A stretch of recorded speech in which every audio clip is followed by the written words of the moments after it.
এজন্য আমার নবী ছিলেন বিশ্ব নেতা। আমার নবী কি? আমরা দরুদের ভিতরে পড়লাম আল্লাহুম্মা সাল্লি আলা সাইয়্যিদিনা। সাইয়্যিদ শব্দের অর্থ হলো নেতা, আর সাইয়্যিদিনা একালিপ টান, তখন আমাদের সবার নেতা, সারা পৃথিবীর নেতা হলেন আমার নবী। চরিত্র কাকে বলে নবীর কাছে দেখেন। মানুষের চরিত্র দুই ধরনের, একটা হলো পাবলিক ক্যারেক্টার আর একটা পার্সোনাল ক্যারেক্টার।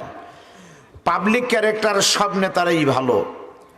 আমাদের বহু নেতা আছে দিনের বেলায় মদের বিরুদ্ধে বক্তব্য দেয় পাবলিকের সামনে, আর রাতের বেলায় তাদের মদের বোতল না খাইলে মাথার ঘোরা থামে না। এমন নেতা আছে না নাই বলেন?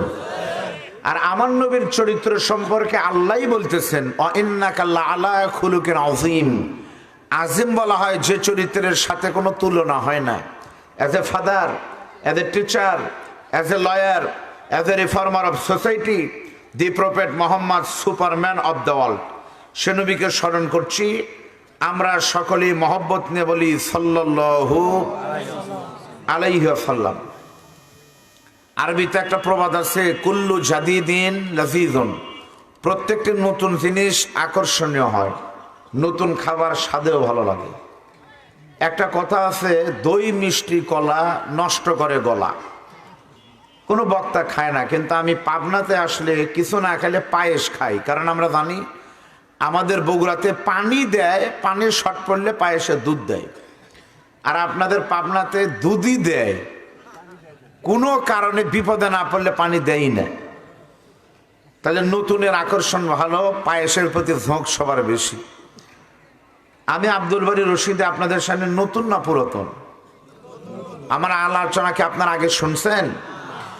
ফিজিক্যালি আমি নতুন, কিন্তু ডিজিটালি মিডিয়ার কারণে সব বক্তাই কিন্তু এখন পরিচিত, তাই না? তারপরে আমি পাবনাতে নতুন না। সাথিয়াতে পদ্মবিলা ভাইয়ের সাথে দেখা হলো।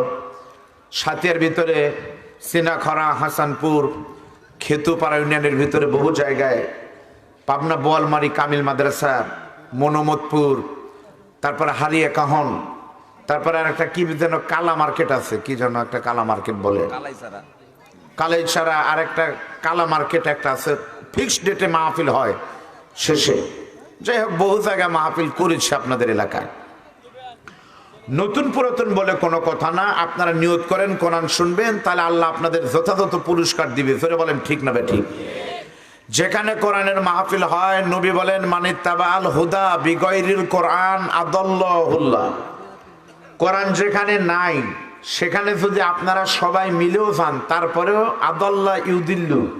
আলেম ওলামা জানেন এখানে ভাবে ইফআল থেকে এসেছে, অর্থ হয় হলো আল্লাহ তাকে গোমরা বানায় জাহান্নামে দিবে। অতএব কথা হলো কোরআন নাই যেখানে, আমরা নাই, আর কোরআনের সাথে আল্লাহ আছে। মান কলা বিহি সাদাকা।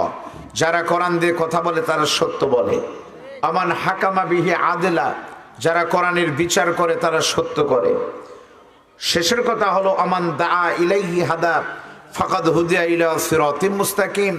আর আল কোরআনের পথটাই হলো জান্নাতের পথ। সুবহানাল্লাহ বলেন।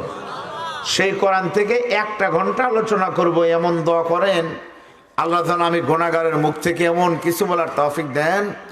আজকের আলোচনার পূর্বে আমরা যাই হই, শোনার পরে সকলেই মিলে যেন আমলের নিয়তে জান্নাতে যেতে পারি, বলেন আমিন। আলোচনা হবে কোথায় থেকে বলেন? কোথায় থেকে? আর এই কোরআনের আলোচনা শোনার জন্য শর্ত কিন্তু দুইটা। শর্ত কয়টি? ওয়া ইযা কুরিয়াল কোরআনু ফাসতামিউ লাহু ওয়া আনসিতু লাআল্লাকুম তুরহামুন। খালি শুনলে হবে না, শুনতে হবে মনোযোগ দিয়ে, চুপও থাকা লাগবে। শোনা এবং চুপ থাকা দুটোই কিন্তু ওয়াজিব। মনোযোগ কি আপনাদের আছে? পাবনার মাহফিল বক্তা যত রাতে উঠে ততই ক্রেডিট মনে করে, এটা আসলে দুর্ভাগ্য। আমি বেশি রাত করার সুযোগ নাই। আগামীকাল আমার চাকরি আছে, আবার সিরাজগঞ্জে মাহফিল প্রোগ্রাম নিয়েছি 5ই ফেব্রুয়ারি। তো ঘড়ি দুটার সামনে রেখেছি, ফোন 5 তারিখ আছে, ততক্ষণ আমরা থাকবো ততক্ষণ ইনশাল্লাহ। এই দিক তাকালে আর বেশি সময় নাই, 40-45 মিনিট। আপনারা আছেন তো ইনশাল্লাহ? আলোচনা হবে কোথায় থেকে? জোরে বলেন, আরো জোরে বলেন। এটা হলো এমন একটি কিতাব, this is the book where of there is no doubt. এই কোরআনের সাথে কারো আপোষ নাই, কোরআনের কোনো ভুল নাই, সুবহানাল্লাহ বলেন, কোনো তুলনা নয়। এজন্য জালিকাল কিতাব, আল্লাহ আলিফ লাম দিয়ে নির্দিষ্ট করে দিয়েছে পৃথিবীতে কোরআনের সাথে তুলনা কোনো কিতাবের হয় না। আল্লাহ রাব্বুল আলামিন বলেন, قُلْ لَوْ كَانَ الْبَحْرُ مِدَادًا لِكَلِمَاتِ رَبِّي لَنَفِدَ الْبَحْرُ قَبْلَ أَن تَنفَدَ كَلِمَاتُ رَبِّي وَلَوْ جِئْنَا بِمِثْلِهِ مَدَدًا। কোরআনের আয়াত শুনলে কি বলতে হয় ভাই? জোরে বলেন। এই আল্লাহ আকবার যতদিন ছিল বাঘের মতো, ততদিন পর্যন্ত কোন রাম বাম মুসলমানদের সামনে কথা বলতে সাহস। আর আজকে তাকান পৃথিবীর মুসলমানদের প্রথম কিবলার দিকে। এই রজব মাসে যে রাতে নবী আমার ইসরা করেছিলেন, যে মসজিদে সমস্ত পয়গম্বরদেরকে না নামাজ পড়লেন, আজকে প্রায় 6 মাস হলো ওই মসজিদে তালা দেওয়া আছে, নামাজ হয় না। তাকিয়ে দেখেন আমার বন্ধু কি করলো। ভারত আমার বন্ধু, সেই বন্ধু 1992 সনে মুসলমানদের কলিজায় আঘাত দিয়ে বাবরি মসজিদের জায়গা ভেঙে, মসজিদ ভেঙে চুরমার করেছিল। ওই ক্ষত, কলিজার ক্ষত দূর না হতেই ভারতের কোষাই নরেন্দ্র মোদীর নেতৃত্বে ভারতের অযোধ্যার সবচাইতে বড় রাম মন্দির কয়েকদিন আগে ওখানে উদ্বোধন করার মাধ্যমে মুসলমানদের কলিজার ভিতরে আঘাত দিয়েছে। তারই ধারাবাহিকতায় সারা পৃথিবীর মতো আজকে বাংলাদেশে ইসলামের কঠিন পরিস্থিতি চলতেছে। ধরে বলেন কথা ঠিক না ঠিক? সুতরাং আমাদের তাকবীর হতে হবে বাঘের মতো। যুগ জামানা পাল্টে দিতে চাই না অনেকজন। এক মানুষে আনতে পারে জাতির জাগরণ, আপনি হবেন সেই মানুষ। 3টা তাকবীর দিলে আল্লাহ রহমত হয়। আপনার কি 3 তাকবীর দিতে রাজি আছেন? প্রথম তাকবীর দিবেন আপনারা সবাই মিলে দেন তো, লিল্লাহে তাকবীর, আল্লাহু আকবার বলবেন। আপনারা অনেকে বলেননি।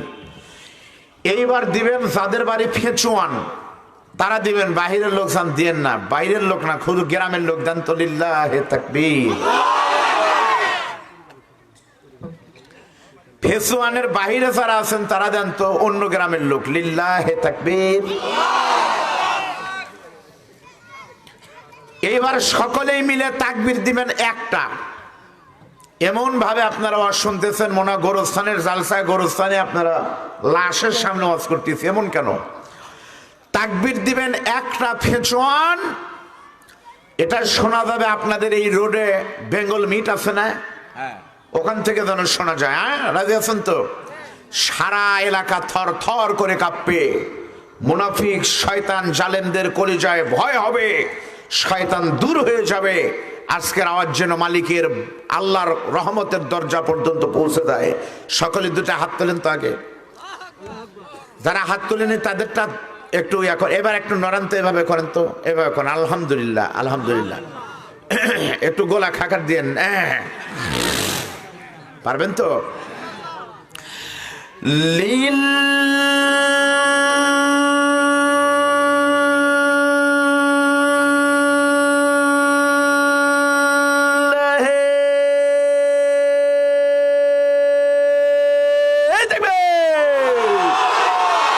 নারায়ে তাকবীর। দুনিয়ার মুসলিম, তোমার নেতা আমার নেতা, কোরআন ছাড়া অন্য কিছু, লিল্লাহে তাকবীর। আলহামদুলিল্লাহ বলেন। ভাই আসেন, ওনাকে উপরে জায়গা দেন। না না না, উপরে দেন। যে খাওয়ান খাওয়াইছে আজকে, আলহামদুলিল্লাহ। আসেন। আল্লাহ রাব্বুল আলামিন বলেন, যদি সারা পৃথিবীর সমস্ত সাগরের পানিগুলো কালি হয়, আর এই কালি দিয়ে আল্লাহর কোরআনের ব্যাখ্যা লেখা শুরু হয়, লিখতে লিখতে সব পানি এক সময় শেষ হবে, তবু আল্লাহ পাকের কোরআনের ব্যাখ্যা কোনোদিন শেষ হবে না। লা তুহসা জাইবুহু ওয়ালা তুবলা গারাইবুহু। আপনারা এখানে ভাই একটু মনোযোগ দেন। আপনারা এখানে যা করবেন আজীবন কিন্তু তাই থাকবে। এখানে মিডিয়াতে তাই থাকবে। আপনারা যদি খালি ডিম নিয়ে ব্যস্ত থাকেন কিয়ামত পর্যন্ত আপনি দেখবেন আপনি ওয়াজ বাদ দিয়ে ডিম নিয়ে ব্যস্ত আছেন, কারণ এখানে মিডিয়াতে এগুলো রেকর্ড থাকবে। পরিবেশ তৈরি করে দেন ভাই, আসেন উপরে আসেন। আর যারা টাকা পয়সা দিবেন ইনশাল্লাহ আমার হাতেও দিবেন, পরে পরিবেশটা তৈরি করেন। এই কোরআন যে পৃথিবীর শ্রেষ্ঠ কিতাব, আমি আপনাদের অভিনয় করে দেখাবো, আমার চোখের দিকে তাকান। প্রতি 5 মাইল পর পর ভাষার সুর, ভাষার ধরন আলাদা আলাদা, ঠিক না বেঠিক বলেন? প্রতি 5 মাইল পর পর। কি মনে করছেন পাবনার ভাষা আর আমার বাড়ি বগুড়া, বগুড়ার ভাষা কি এক? আমার ভাই তো থাকে বগুড়াতে, বলুক বগুড়ার ভাষা। আর দ্বিতীয় বক্তার বাড়ি নওগাঁ, নওগাঁর ভাষা এক। কবি সৈয়দ মুস্তফা বলেছে 5 মাইল পর পর আলাদা। আমার বাড়ি নাটোরে, কিন্তু এখন বগুড়ায়। বগুড়ার ছেলে পেলে কথা বলে মামু তুই আলু আলু, ওই কাউলে সোঁড়া কেলিয়ে আলু, তার মানে প্রতি মিনিটে খালি আলু আর আলু। জয়পুরহাট আর নওগাঁর লোকেরা গরুকে বলে আপনি, বাপিক বলে তুই। এই দ্বিতীয় বক্তার এলাকা, আসতে বলেন ওরা শুনবে। ওনারা গরুকে মানে বাপেক বলে কে বা তুই খাসু, আর গরুকে বলে আপনি খাবিন খাবিন গুদগুদাবিন না। রংপুর থেকে শুরু করে নিয়ে পঞ্চগড় পর্যন্ত ওরা রং বলতে পারেন। তোমার বাড়ি কোথায় বাড়ে? মকর বাড়ি অমপুর বাহে, অমপুর অমপুর। রাজশাহী পাড়ি দেওয়ার সাথে সাথে গোদাগাড়িতে গেলে কেউ আর ভালো না, সব হয়ে যায় শালা। চাপাইতে মাহফিলে গেলে গাড়ি থেকে নামলেই বলে যে আসসালামু আলাইকুম, আগে শালা তারপরে হুজুর। খোদ রাজধানী ঢাকার পুরান ঢাকায় গেলে সবাই বাপো হালা, হুজুর হালা। কাবে হালায় গতবার আমির হামজা এসেছিল, হালায় সেই ওয়াজ করছে মামু, মানে ওয়াজ ভালো করলে হালা, না করলেও হালা। আপনাদের পাবনার ভাষা তো আমি জানি না, তো পাবনার খাঁটি ভাষা কয় গেদা কনে গেছিলি, কয় শহের বিদিন। কি কামে গেছিলি, কয় গুর্দু উরুম মুরুম খায় লায়মায় কুরহির বাচ্চা নিয়ে তারপর আসতেছি, ও কোনে কয় তাক্কিজিন। ঠিক না? 5 মাইল পর পর ভাষার সুর আলাদা হলেও আপনাদের দয়াল আমাকে দুইবার মক্কায় নিয়েছে। বাইতুল্লাহকে সামনে নিয়ে যখন নামাজের নিয়ত করেছি, ভাষার মিল নাই, চেহারার মিল নাই, কথার মিল নাই। তারপরে বাইতুল্লাহর ইমামের কোরআন তেলাওয়াত শুনে সমস্ত পৃথিবীর মানুষের চোখ বেয়ে বেয়ে মাটিতে মানে চোখের পানি দিয়ে যায়, নামাজ ভিজে যায়। আকাশের নিচে জমিনের উপরে একমাত্র সবেমাত্র কেবলমাত্র গ্যারান্টিযুক্ত কিতাবের নাম হল আল কোরআন। আল্লাহর কসম, ও বন্ধু শান্তি পেতে চাও? মানব তৈরি মতবাদ দিয়ে, মানুষের তৈরি করা আদর্শ দিয়ে কিয়ামত পর্যন্ত শান্তি আসতে পারে না। শান্তি আসবে তখন মানুষের তৈরি করা সংবিধান ছিঁড়ে দিয়ে কোরআনের সংবিধানের রাজ কায়েম হবে যখন। জোরে বলেন কথা ঠিক না? চলেন আমি আপনাদের সামনে সূরা হজের একটি আয়াতে কারিমা তেলাওয়াত করেছি, আমাকে একটু লাইনে উঠায় দেন। অনেক লোক কিন্তু বাহিরে ঘুরতেছে, আমি দেখলাম। এরা কিন্তু আসতেছে না, কি জন্য জানেন? কারণ আমি তো নতুন বক্তা। এরা মনে করতেছে দেখি যদি ও আর 60 বার পারে তাহলে যাবো, আর 60 বার না পারলে যাবো না। না ভাই, 60 লাগবে। মনে রাখবেন, মনে রাখবেন, মোবাইল ভালো খারাপ জানি না, তবে স্যামসাং নোকিয়ার মোবাইল ভালো আমরা বিশ্বাস করি। ঔষধে কাজ হবে কিনা, তবে বেক্সিম স্কোয়ারের ঔষধ ভালো বলে আমরা জানি। আমারও যাই হোক, আমি গুনাহগার, দোয়া করেন। তবে আমার কোম্পানি কিন্তু খুব ব্র্যান্ডেড কোম্পানি। বাংলাদেশে ওয়াজের ফ্যাক্টরি হলো মাওলানা বজলুর রশিদ, তাই না? মাওলানা বজলুর রশিদের কিন্তু জামাই। ছেলেরা কিন্তু ছেলে, যার অনেক ছেলে কিন্তু অযোগ্য হয়, জামাই কিন্তু অযোগ্য হয় না। কারণ ছেলে দেখেলে আর কিছু না, আল্লাহ দিছে বাড়াছে ওটাই শেষ। আর জামাই কিন্তু দেখে দেখে নেওয়া লাগে, ঠিক না ভাই? ঠিক বলেন। এজন্য শ্বশুর যদি বজলুর রশিদ হয়, জামাই যদি আমি হই 60টি, ইনশাল্লাহ আসেন আসেন, অসুবিধা নেই। মন খারাপ করলেন? চলেন আমাকে একটু লাইনে উঠাই দেন, পড়েন আমার সাথে। আউযু বিল্লাহি মিনাশ শাইতানির রাজিম। বিসমিল্লাহির রাহমানির রাহিম। আল্লাযীনা ইম্মাক্কান্নাহুম ফিল আরদি আকামুস সালাহ ওয়া আতাবুজ যাকাতা ওয়া আমারু বিল মা'রুফি ওয়া নাহাউ আনিল মুনকার ওয়ালিল্লাহি আকিবাতুল উমুর। সরাসরি আলোচনা। আল্লাহ বলতেছেন, শোনো বান্দা, আল্লাযিনা ইম্মাক্কান্নাহুম ফিল আরদ, আমি আল্লাহ যাদেরকে মনোনয়ন দিই, পছন্দ করি জমিন পরিচালনা, রাষ্ট্র পরিচালনার, তারা জমিনে গিয়ে 4টি কাজ করবে ইমানদাররা। তাহলে বোঝা গেল সম্মান দেওয়ার মালিক কে? এতগুলো মানুষের ভিতরে এই যে সম্মানের চেয়ারগুলো দিয়েছেন তিনি কি? আল্লাহ বলতেছে যারা ইমানদার তারা চেয়ার পাওয়ার পরে 4টে কাজ করবে। 1 নম্বর হলো আকামুস সালাহ, নামাজ কায়েম করবে। ওয়া আতাবুজ যাকাত, যাকাত ভিত্তিক অর্থ ব্যবস্থা চালু করবে ইমানদাররা। আমারু বিল মারুফ, সৎ কাজে আদেশ দিবে। ও নাহাও আনিল মুনকার, অন্যায় থেকে বাধা দিবে। 4টা কাজ করবে ইমানদারদের। কাজ কয়টি? নামাজ, যাকাত, সৎ কাজ, অন্যায় বন্ধ। কি করতে হবে? আদেশ করতে হবে। তা'মুরুনা, আমরের সিগা। আমর কাকে বলে?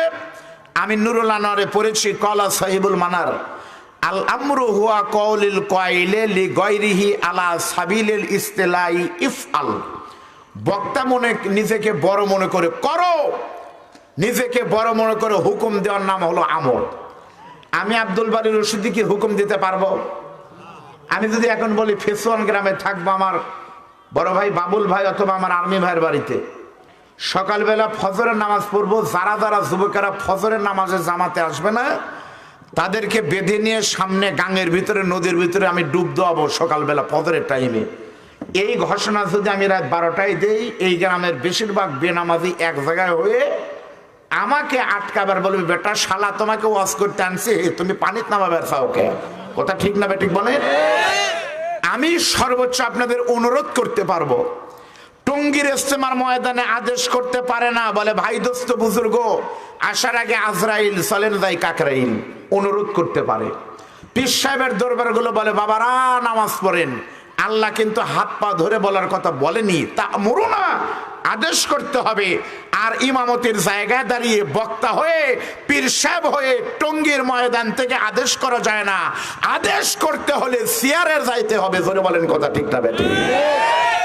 আপনাদের সাথিয়ার এমপি মহোদয়, সারা বাংলাদেশের পরিচিত মাননীয় ডেপুটি স্পিকার মহোদয়, তাই না? উনি তো এমনি সফল মানুষ, বড় মানুষ, এখন আবার রাষ্ট্রপতির দোস্ত, আলহামদুলিল্লাহ। উনি যদি বলে আমার সাথিয়াতে বেড়াতে কোনো বেনামাজি যুবক যদি থাকে, আমি বললাম এইটুকু, আমার নাম শামসুল আলম টুকু, কেউ বাড়িতে থাকতে পারবে না। যে যুবক নামাজ পড়েনি জীবনে, ওই যুবক ফজরের আধা ঘন্টা না 1 ঘন্টা আগে গিয়ে মুয়াজ্জিনকে ডাকবে, হুজুর চলেন যাই। কোনে ভাই? মসজিদে চলেন, যদি নামাজ না পড়ি খবর আছে। ঠিক না বেঠিক বলেন? এই জন্য শান্তি তখন হবে যখন কোরআন থাকবে।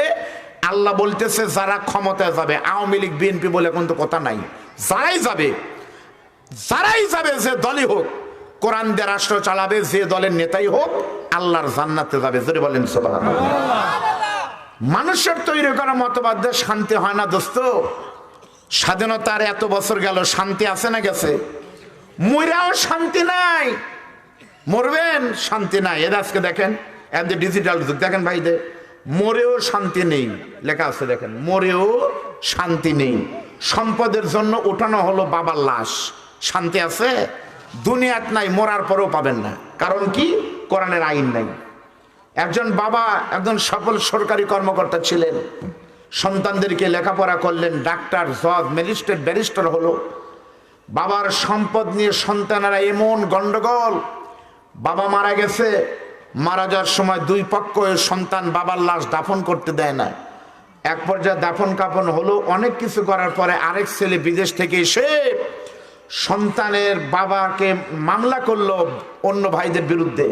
তারপরে বাবার লাশ ময়নাতদন্তের নামে মৃত বাবাকে প্রায় 1 মাস পরে কবর থেকে উঠানোর মাধ্যমে ফেসবুক, ইউটিউবে ক্যাপশন হয়েছে মরেও শান্তি নাই। কারণ যেই সমাজের কোরআন নাই, সেই সমাজের সন্তান সন্তান হয়নি। যেই সন্তানের ভিতরে ঈমান আর কোরআনের শিক্ষা নাই, ওটা সন্তান নাই, ওটা সন্তান নামের কলঙ্ক। জোরে বলেন কথা ঠিক না বেঠিক? আপনার সন্তানকে কোরআনের শিক্ষা দেন, আপনার সন্তান বাবার সম্পদ নিয়ে গন্ডগোল করবে না। আমি আব্দুল বারী রশিদির জীবনে কত মানুষের জানাজা পড়লাম ভাই। আমার নিজের বাবার জানাজা করতে গিয়ে জানাজা পড়াতে লাগে 5 মিনিট। আর আমার নিজের বাবার জানাজা পড়াতে গিয়ে আমার মুখ দিয়ে কথা বের হয়নি। আল্লাহু আকবার বলে কথা বলি না কেন জানেন? মনে করি যখন জানাজা শেষ হবে আমার বাবাকে নিয়ে গোরস্থানে চলে যাবে, আর কিছুক্ষণ বাবার সামনে দাঁড়িয়ে থাকি, বাবা আমাকে দেখতেছে। এই কথা বলতে বলতে আমার চোখ দিয়ে যখন পানি পড়েছে, নবী বলেছেন, শোনো, রব্বির হামহুমা কামা রব্বায়ানি সগীরা, এই দোয়া পড়তে পড়তে সন্তানের চোখ দিয়ে পানি পড়তে দেরি রব্বে কারিম মা বাবার কবরের জীবনের সমস্ত গুনাহ মাফ করে কবরকে জান্নাতের টুকরা করতে দেরি করে না। জোরে বলেন সুবহানাল্লাহ। আর আমরা দেখলাম বাংলাদেশের একজন চিকিৎসক, অনেক ক্লিনিমেসের একজন মানুষ ছিলেন, সমাজ বিজ্ঞানী বললেন ভুল হবে না, ডক্টর জাফরুল্লাহ চৌধুরী স্যার। ওনার সন্তান উনি মারা গেলেন, ছেলে আসলো আমেরিকা থেকে। ওই সন্তান বাবার লাশকে সামনে নিয়ে জানাজা কেমনে পড়ানো তো দূরের কথা, পড়তে জানে না। ডান হাতের উপরে বাম হাত দিতে হয়, আর বাম হাতের উপরে ডান হাত দিয়ে তাকায় আকাশের তারা গুনতেছে। এই যদি হয় সন্তানের অবস্থা, ওই বাবা হয়ে লাভ নাই, দুনিয়াতে শান্তি পাবেন না, মরেও শান্তি পাবেন না। সন্তানকে মাদ্রাসা শিক্ষান। তবে আমাদের আগামী প্রজন্ম কোথায় যাবে? যে প্রজন্ম বিশ্বাস করে মানুষ বানর থেকে এসেছে, সেই প্রজন্ম বিশ্বাস করবে সমকামিতা, ট্রান্সজেন্ডার ছাড়া উপায় নাই। এই প্রজন্ম আমাদেরকে জাহান্নামের দিকে নিয়ে যাবে। ধরে বলেন কথা ঠিক হবে ঠিক। সুতরাং শান্তি আসবে তখন, চারটা জিনিস কায়েম হবে যখন, নামাজ, রোজা, হজ। নামাজ, রোজা, হজ, যাকাত, মানে ঠিক আছে এই চারটা। আর এই আয়াতে আল্লাহ বলেন, এক নম্বর নামাজ, যাকাত, সৎ কাজ, অন্যায় বাধা। আচ্ছা, চারটা জিনিস যদি কোনো সমাজে কায়েম হয় তাহলে সমাজটা ভালো হবে না খারাপ হবে? আপনারা মিথ্যা কথা বললেন ভালো হবে, কিন্তু দেখছেন আপনারা? আর যারা মক্কায় গেছে তারা দেখছে বলে দেখেন। এই জন্য সৌদি আরবে একটা গরু নাই, দুধ হয় না, মাছ গাছ নাই, ফল হয় না, পুকুর নাই, মাছ হয় না। তারপরে সৌদির লোকেরা যা খায় ওই খাবার আমরা জীবনে চোখেই দেখি না, কিছুই নাই তাও পায়। আর আমার বাংলাদেশে গরুর দুধ হয়, গাছের ফল হয়, তারপরে আপনার নদীতে মাছ হয়, এত কিছু থাকার পরেও আলুর দাম এখনো 10 টাকা পিস। কারণ বাংলাদেশে সব আছে, কোরআন নাই, শান্তি নাই, রহমতের দরজা আল্লাহ বন্ধ করেছে। ধরে বলেন কথা ঠিক না ঠিক? চলেন, কোরআনের এই আইন যদি কোনো সমাজে চালু হয়, ওই সমাজটা কেমন হয় আমি আপনাদের একটা ভিডিও দেখাবো, আমার দিকে তাকান। এই যে বাচ্চা কাচ্চাদেরকে দৌড়াচ্ছে, এরা কারা ভাই? দেখলো এরা কারা? আপনাদের গুলো এরা না? এদেরকে একটু সরায় দেওয়া লাগবে, কারণ এই বয়সে জালসায় কোরআনের সামনে যদি হইচই করে, এই বয়সে পটকা ফুটায়, এরাই তো বড় হলে অ্যাডার বুলবুল কলেজে মিছিল করবে, ধর ধর হুজুর ধর, সকাল বিকাল নাস্তা করে, এর তো মাল হবি কয়দিন পর। একজনকে এগুলো সাইজ করেন তো, সরাই দেন, বসাই দেন, মন খারাপ করলেন? আমার ভাইরা শোনেন, কোন দেশের সংবিধান যদি আল্লাহর কোরআন হয়, আর কোন দেশের শাসকের ভিতরে থাকে যদি আল্লাহর ভয়, তাহলে দেশটার অবস্থা কেমন হয় বোঝানোর জন্য আমি আপনাদের সামনে একজন শাসকের নাম বলবো।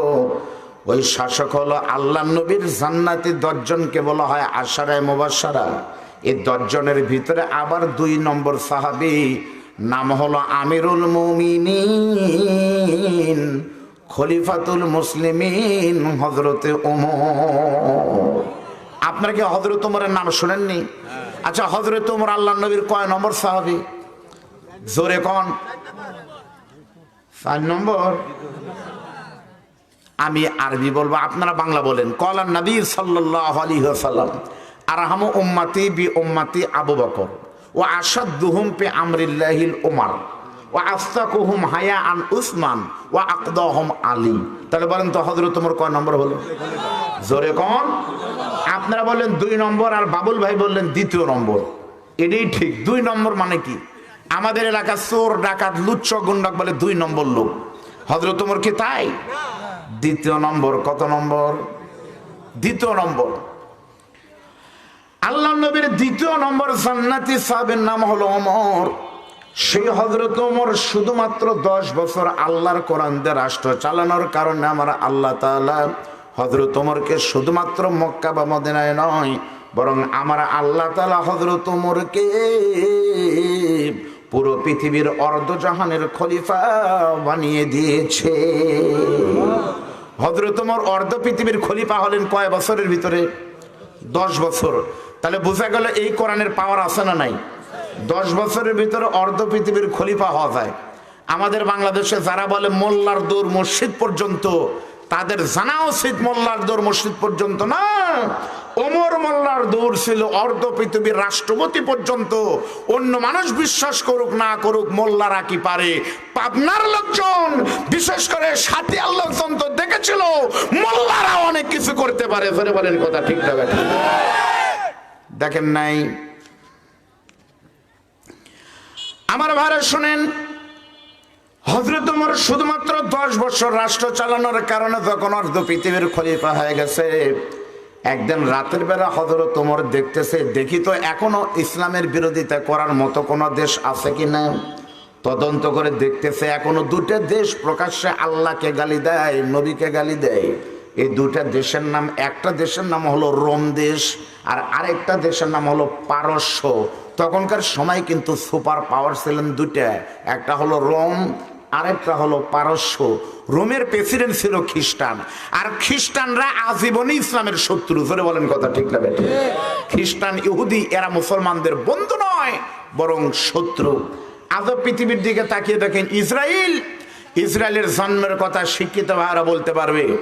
পৃথিবীতে যতগুলো রাষ্ট্র আছে তার ভিতরে একমাত্র পিতৃ পরিচয়হীন অবৈধ, যেই রাষ্ট্রের কোনো বৈধতা নাই, সেই জারজ রাষ্ট্রের নাম হলো ইসরায়েল। জোরে বলেন কথা ঠিক না? ইসরায়েলের সঙ্গে মুসলমানদের কোনো সম্পর্ক কোনোদিন হবে? আমি বাংলাদেশকে ধন্যবাদ জানাই, মাননীয় প্রধানমন্ত্রী ইসরায়েলের বিপক্ষে কিন্তু অবস্থান নিয়েছে শুরু থেকে, আলহামদুলিল্লাহ। বাংলাদেশের পাসপোর্টে, যারা পুরাতন পাসপোর্ট আছে দেখবেন, স্বাধীনতার পরে বাংলাদেশের পাসপোর্টে লেখা ছিল এই পাসপোর্ট দিয়ে সারা দুনিয়া ভ্রমণ করা যাবে, এক্সেপ্ট ইসরায়েল। এক্সেপ্ট শব্দ ছিল, শুধুমাত্র ইসরায়েলে যাওয়া যাবে না। আলহামদুলিল্লাহ, যিনি করেছেন বঙ্গবন্ধু তার জন্য দোয়া করবে, বিরাট ব্যাপার। বর্তমান পাসপোর্ট থেকে এক্সেপ্ট শব্দ তুলে দেওয়া হয়েছে, তার মানে এই পাসপোর্ট দিয়ে ইসরায়েলে যাবে, ওনারা আমাদের দেশে ভনিতা করার জন্য বগুড়াতে আসবে দই খেতে। আমার কাবাকে যারা আজকে শেষ করতেছে, গাজার 15,000 মায়ের বুক খালি করেছে, কিয়ামত পর্যন্ত এই বেঈমানদের সাথে কোনো সম্পর্ক হতে পারে না। যদি কোনোদিন আমরা শুনতে পারি 5 লক্ষ মুসলমানের দেশে ইসরায়েলের বেঈমান নাপাক প্রধানমন্ত্রী আসতেছে, সেই দিন মাথার পাগড়ি মাথায় বেঁধে ইহুদি মুক্ত বাংলা গড়ার জন্য, নাস্তিক মুক্ত বাংলা গড়তে যদি ডাক আসে, বাংলাদেশের পিচ ঢালা কালো রাস্তাকে রক্ত রঞ্জিত করে দিব। প্রথম কেবল আল আকসা মসজিদ বন্ধ করা বেঈমান ইহুদিদেরকে বাংলাদেশের পবিত্র ভূমিতে আসতে দেব না। কারা কারা প্রয়োজনে জীবন দিতে রাজি আছেন? রজবের চাঁদে আল্লাহকে 2 হাত তুলে আল্লাহকে দেখা। মন খারাপ করলেন? আমিরুল মুমিনিন হযরত ওমর তখন দেখলেন এখনো 2টা দেশ ইসলামের বিরুদ্ধে কথা কয়। হযরত ওমর তখন একটা চিঠি লিখলেন আরবি দিয়ে। রোমের প্রেসিডেন্টের নাম কিন্তু ছিল কায়সার। কায়সার কিন্তু খ্রিস্টান ধর্মের লোক। হযরত ওমর চিঠি লেখা বললেন, কায়সার ভাই, তুমি খ্রিস্টান, আমি মুসলমান, তোমার সঙ্গে আমার কোনো গন্ডগোল নাই। তুমি রাষ্ট্র চালাচ্ছ, চালাও, আমি কিছু বলবো না, কিন্তু শর্ত হলো তুমি তাকায় দেখো বর্তমান পৃথিবীর অর্ধজাহানে কোরআনের আইন চালু হয়ে গেছে।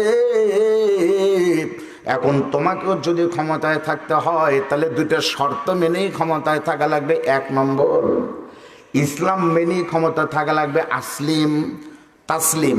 আমি তোমাকে অনুরোধ করতেছি তুমি মুসলমান হও। আর 2 নম্বর হলো বাইবেল বাদ দিয়ে কোরআনের আইন দিয়ে তুমি রাষ্ট্র চালাও। এই 2 শর্ত, এই 2টা শর্ত মেনে তুমি ক্ষমতায় কিয়ামত পর্যন্ত থাকো, আমি ওমরের কোনো সমস্যা নাই। তোমাকে আমি সময় দিলাম মাত্র 7 দিন মুসলমান হতে। 7 দিনের ভিতরে তুমি 2টা শর্ত মানবে, মুসলমান হবে আর কোরআন দিয়ে রাষ্ট্র চালাবে। এই শর্ত দেওয়া হযরত ওমর যখন চিঠিটা সেন্ড করেছে, কায়সার পাইছে। কায়সার তখন মদ খেতে খেতে ধমক দিয়ে বলতেছে, ওমর রে, তুমি শুধু আমার নাম জানো, আমি কি, আমার পরিচয় তুমি জানো না। তুমি আমাকে মুসলমান হওয়ার জন্য আলটিমেটাম দিয়েছো 7 দিন, আর আমি কায়সার তোমাকে মুসলমান থেকে খ্রিস্টান হওয়ার জন্য সময় দিলাম মাত্র 5 দিন। এই 5 দিনের ভিতরে তুমি ওমর যদি মুসলমান থেকে খ্রিস্টান না হও, 5 দিন পর হয় তুমি ওমর থাকবে, না হয় আমি কায়সার থাকবো। বুঝে দেখো এখন বাঁচতে চাও নাকি মরতে চাও, বুঝবেন। হযরত ওমর ওদের মুসলমান হওয়ার সময় দিলেন কয়দিন, আর ওরা আমাদেরকে মুসলমান থেকে খ্রিস্টান হওয়ার জন্য সময় দিয়েছে 5 দিন। হযরত ওমর তখন এই 2টা চিঠি নিয়ে নববীতে সাহাবীদেরকে বলতেছে, ইজলিস, আপনারা বসবেন, ইন্তাজের কলিলা, নামাজের পরে একটু ঘোষণা আছে।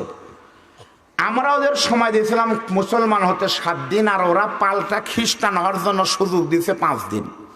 এখন আপনারা কারা কারা খ্রিস্টান হবেন আর কারা কারা ওদেরকে মুসলমান বানাবেন, 2 ভাগ হন। আমার বিশ্বাস ওই জায়গায় যদি বাংলাদেশের 5 জন প্রবাসী বাঙালি এই সময় থাকতো, 5 জন, 2 জন পাবনার, 2 জন বগুড়ার, আর 2 জন হলো, একজন হলো গাইবান্ধার, 5 জন, তখন তারা কি বলতো? আমার বিশ্বাস ওই জায়গায় যদি 5 জন বাঙালি থাকতো তখন বলতো, আমিরাল মুমিনিন,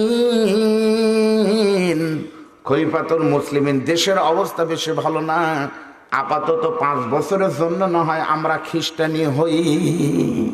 এই বুদ্ধি বাঙালি দিত, ঠিক না? আপনারা বলতেছেন নাউজুবিল্লাহ। আমাদের বহু জায়গায় গেলে বলে, হুজুর এই এলাকা কার জানেন তো, কার এলাকা? বুঝে শোনা ওয়াজ করবেন হুজুর, আপনি 1.5 ঘন্টা ওয়াজ করবেন আর কালেকশন হলে মিটে গেল, ওগুলা যান কইন না, উপরের চাপ আছে। কেন? আমাদেরকে বলে হুজুর জীবন বাঁচান ফরজ। জীবন বাঁচান কি ফরজ? আপনারা বলেন তো কথা কি ঠিক? তার আগে বলেন তো ভাই, পানির অপর নাম কি? জোরে কন। Another name of water is life, life and life. পানির অপর নাম জীবন, আমরাও জানি। কিন্তু কিয়ামতের দিন আল্লাহ যদি বলে, বলো তো বান্দা পানির অপর নাম কি, আমরা বলবো জীবন। পদ্মা নদী, বুড়িগঙ্গায় কয়েকদিন আগে মারা গেল যারা, নদী ডুবে দৌলত দিয়ে, আর আপনাদের নাজিরপুরে ওই যে কি বলে, কি ঘাট, নগরবাড়ি ঘাটে নৌকা ডুবেছে, লোক মারা গেছে, ওই লোক যদি আপনার কাছে থাকে, আল্লাহ তখন বলবে, বলো তো বান্দা পানির অপর নাম কি, আমরা বলবো জীবন। আর পানির ডুবে যারা মরছে তারা কোনে দিয়ে ঘুরতে মারে, কই থাম, আমি মরে দেখছি, পানির অপর নাম কি?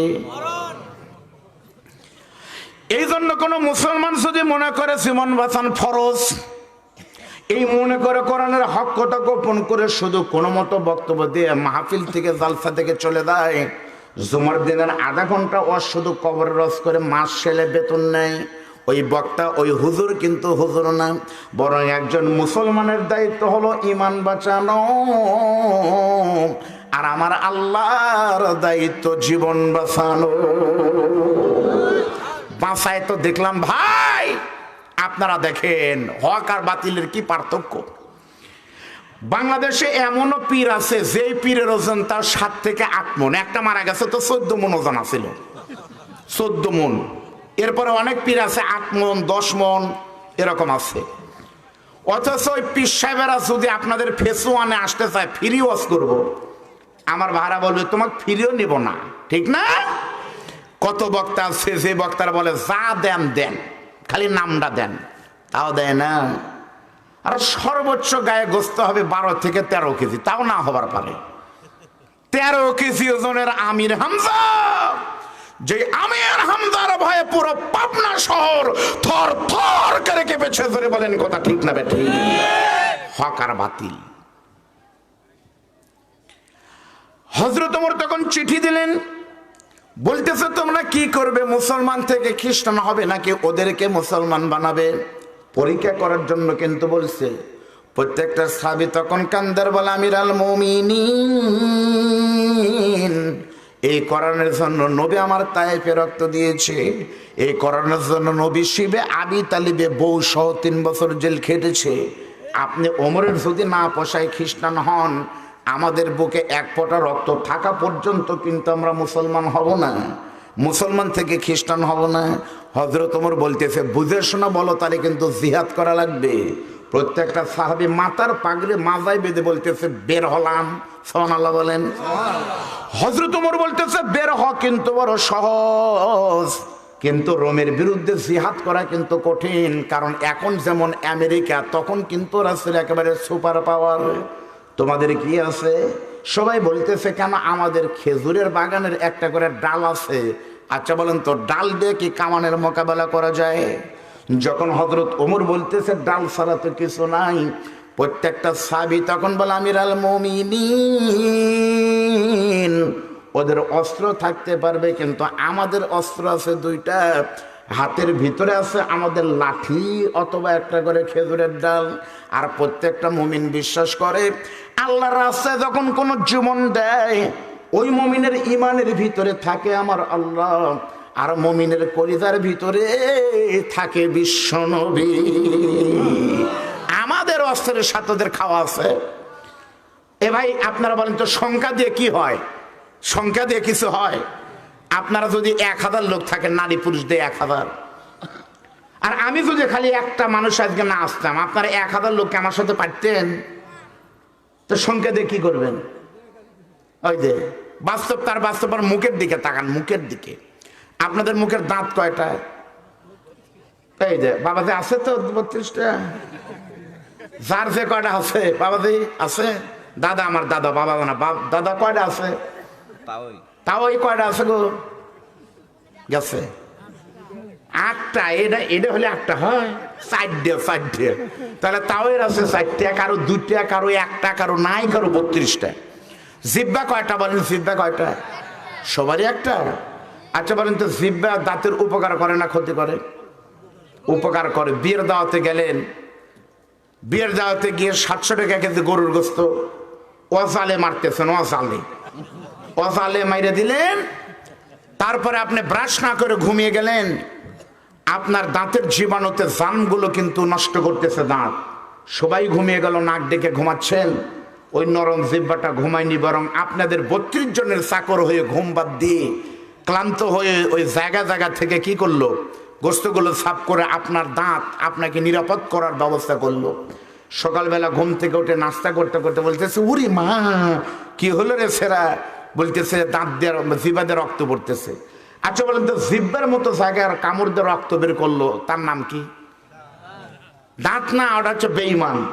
সারা রাত ওর উপকার করলো, সকালবেলা ওই আবার আঘাত করলো। জিব্বা বলে আল্লাহ কি করবো? আল্লাহ বলতেছে ওরা তো বেঈমান, বেঈমানের উপকার করছো। জিব্বা বলতেছে আল্লাহ আমি একটা কামড় দেই। আল্লাহ বলতেছে না, তুমি নরম, তুমি হুজুর, তুমি বেঈমানের সাথে পারবা না। আর ওরা 32 জন যদি মনে করে তোমাকে বের হতে দিবে না, খালি দাঁত যদি আটকায় রাখে, আমৃত্য কারাগার দিয়ে রাখছে, ওরা তোমাকে বের হতে দিবে না। সুতরাং ওদের সাথে পারবা না। ওদের সাইজ করতে হলে তুমি ভিতরে যায় নামাজে মাজলুম অবস্থায় জিব্বা আমাকে সেজদা দিয়ে বিচার দাও। জিব্বা মারামারি করলে পারবে না, দাঁত শক্ত। দাঁত কি লাগালে মনে হয় এই দাঁত কমপক্ষে 42 সাল পর্যন্ত ক্ষমতায় থাকবি, দাঁত দেখেন একটাও নড়ে না। আল্লাহ বলতেছে ওকে সাইজ করতে হলে আমার কাছে বিচার দাও। জিব্বার কাছে, আর জিব্বা আল্লাহর কাছে বিচার দিল। তাওই সপ্তাহের বাস্তব প্রমাণ। তাওয়ের দাঁত পড়তে পড়তে 32 4 হয়ে গেছে। 24 সালের ভিতর 2 হবে, 25 সালে 0 হবে। তাওয়ের জিব্বা মৃত্যু পর্যন্ত থাকবে। সাময়িক সময়ের জালেমরা এমন একটা সময় আসবে মাসলুমের কাছে নাই হয়ে যাওয়া লাগবে। ধরে বলেন কথা ঠিক না বেঠিক? মনে হয় কষ্ট পাচ্ছেন না? বেশিক্ষণ পাওয়া লাগবে না ভাই, শোনেন আর 15 মিনিট আছে। এ ভাই থামেন। না 15 মিনিট চুক্তি, প্রথম চুক্তি।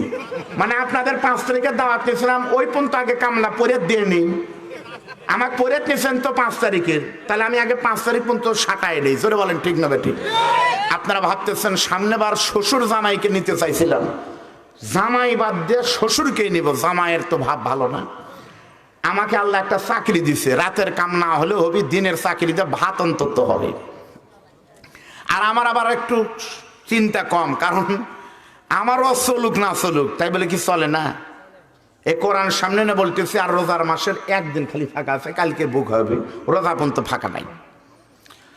তা আমারও চলুক না চলুক, আমার শ্বশুর বজরুল রশিদের ওয়াজ কি চলে না?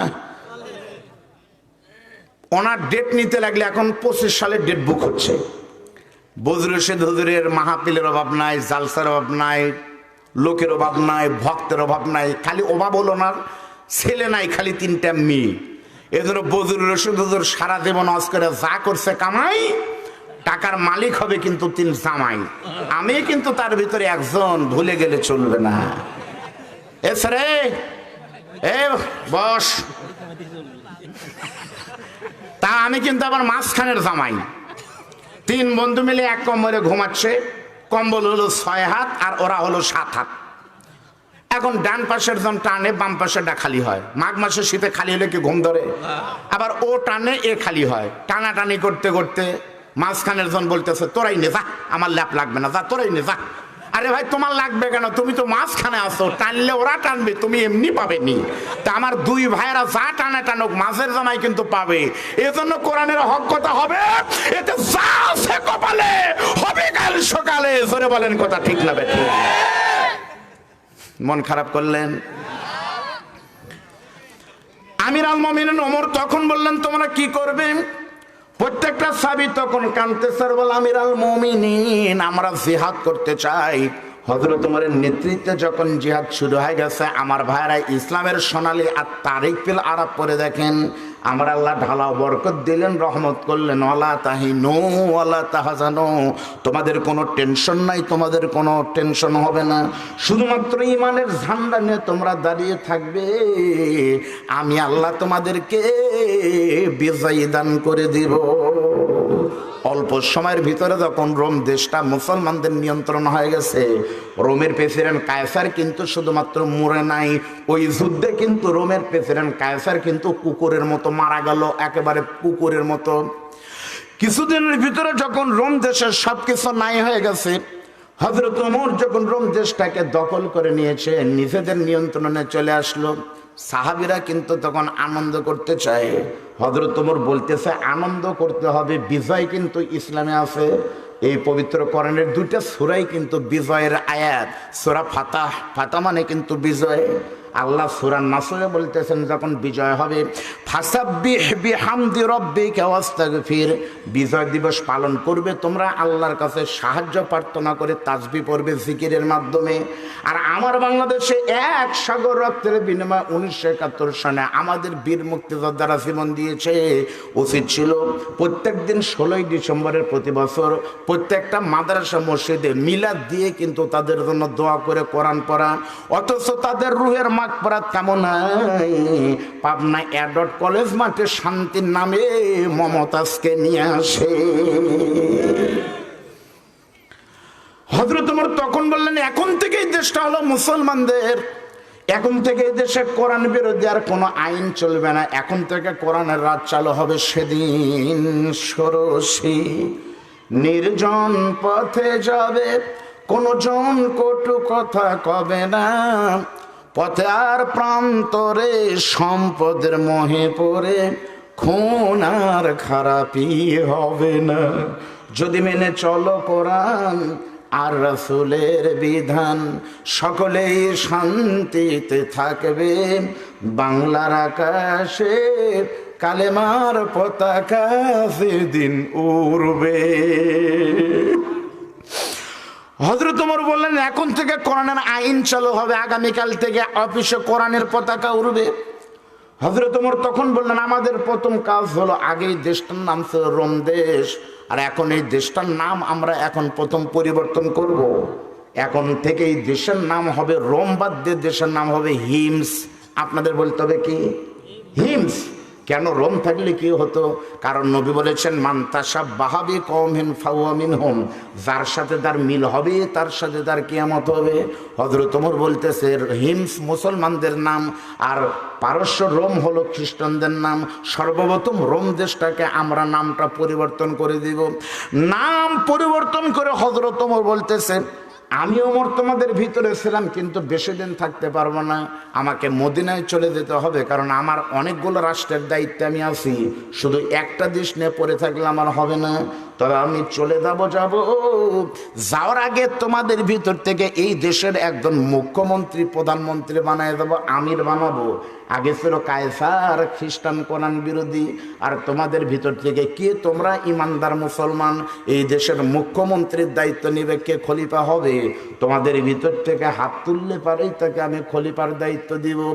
অনেকক্ষণ ধরে হযরত ওমর অনুরোধ করতেছে, তবু যখন ভয়ে কোনো মানুষ হাত তুলতেছে না, কারণ দায়িত্ব নেওয়া বড় সহজ, কিয়ামতের জনগণের হিসাব দেওয়া কিন্তু বড় কঠিন। এই হিসাবের ভয়ে কোনো মানুষ যখন হাত তুলতেছে না, হযরত ওমর তখন বলতেছে জনগণ একটা দেশের দায়িত্ব যদি তোমরা নিতে না পারো, আমি ওমর 15টা দেশের 15টা রাষ্ট্রের দায়িত্ব কেমনে নেই? তোমরা এমনিতেই যখন দায়িত্ব নিলে না, আমি ওমর তোমাদের ভিতর থেকে একজনকে দায়িত্ব দিব পরামর্শ করে। অমরুহুম শুআরা বাইনাহুম। হযরত ওমর তখন কয়েকজন সাহাবীকে না পরামর্শ করলেন কাকে দেওয়া যায় এই নতুন দেশের প্রধানমন্ত্রী। অনেকক্ষণ পর হযরত ওমর এরকম একটা কাগজের ভিতরে করে একজন সাহাবীর নাম এনে বলতেছে, সাহাবীরে, আমি তোমাদের ভিতরে যার নাম প্রস্তাব করব তাকেই কিন্তু দায়িত্ব নিতে হবে। প্রত্যেকটা সাহাবী বলতেছে, আমিরুল মুমিনিন সামি'না ওয়া আতা'না, আপনি যাকে দায়িত্ব দিবেন সেই দায়িত্ব নিব। এমন সময় হযরত ওমর বলতেছে, হিমসের জনগণ, আজ পর্যন্ত এই দেশের প্রধানমন্ত্রীর নাম ছিল খ্রিস্টান কায়সার। এই দেশের রাষ্ট্রপতির ভবনে ঢুকলে মদের গন্ধ বের হতো, আর আগামীকাল থেকে মুসলিম দেশে মুসলিম খলিফা যিনি হবে, ঢুকলে পারে আতরের গন্ধ, কোরআনের গন্ধ পাওয়া যাবে। ওই নতুন দেশের নতুন মুখ্যমন্ত্রী যিনি হবে, আমি নাম প্রস্তাব করতেছি, তিনি হলেন আল্লাহর নবীর গরীব একজন সাহাবী। তোমাদের ভিতরে বসে আছে, সবাই তাকে পছন্দ করেছে।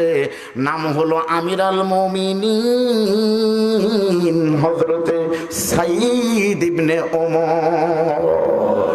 কই সাঈদ ইবনে আমের? দাঁড়াও, নাম হলো সাঈদ ইবনে আমের। বলতেছে আমিরুল মুমিনিন, আমি তো গরিবের ছেলে। বলে না, গরিব আর ধনী দিয়ে না, তাকওয়া দিয়ে সৎ মানুষকে নির্বাচিত করতে হবে। জোরে বলেন কথা ঠিক না বেঠিক?